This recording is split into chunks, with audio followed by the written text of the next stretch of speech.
और अब real estate से जुड़ी एक इम्पॉर्टेंट खबर आपको बताते हैं। जल्द ही सभी रेजिडेंशियल और कमर्शियल रियल एस्टेट प्रोजेक्ट्स का इंश्योरेंस कराना जरूरी होगा। जी हां, महारेरा ने राज्य सरकार को इंश्योरेंस से संबंधी नियम नोटिफाई करने को कहा है।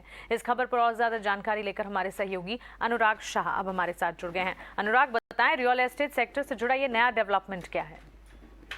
महाराष्ट्र रेरा अथॉरिटी, जिसे महारेरा भी कहा जाता है, उन्होंने एक रिक्वेस्ट की है। उन्होंने महाराष्ट्र सरकार को लिखा है कि जो रेरा एक्ट के अंदर प्रोविजन है मैंडेटरी टाइटल इंश्योरेंस और स्ट्रक्चरल इंश्योरेंस के, उसे जल्द से जल्द नोटिफाई किया जाए, क्योंकि अभी भी महाराष्ट्र के अंदर ये कंपलसरी नहीं है रजिस्टर्ड प्रोजेक्ट्स के लिए। और महाराष्ट्र देश का पहला राज्य है और सबसे ज़्यादा जो प्रोजेक्ट्स है वो महाराष्ट्र के अंदर रजिस्टर्ड हुए हैं रियल एस्टेट प्रोजेक्ट।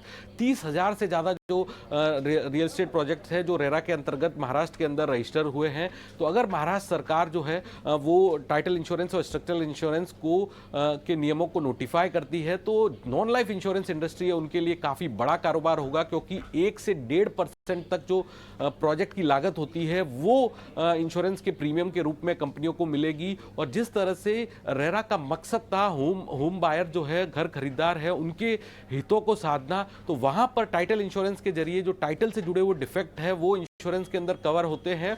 और स्ट्रक्चरल इंश्योरेंस यानी जो बिल्डिंग बनने के 10 साल बाद तक स्ट्रक्चर से जुड़ी हुई जो डिफेक्ट है वो इंश्योरेंस के जरिए कवर होती है। तो काफी बड़ा डेवलपमेंट होगा अगर महाराष्ट्र सरकार जो रेरा के अंतर्गत इंश्योरेंस से जुड़े हुए नियम है उनको नोटिफाई करती है। तो एब्सोल्युटली अनुराग, रियल एस्टेट सेक्टर से जुड़ी बड़ी खबर आप दे रहे हैं हमें। चलिए इसी के साथ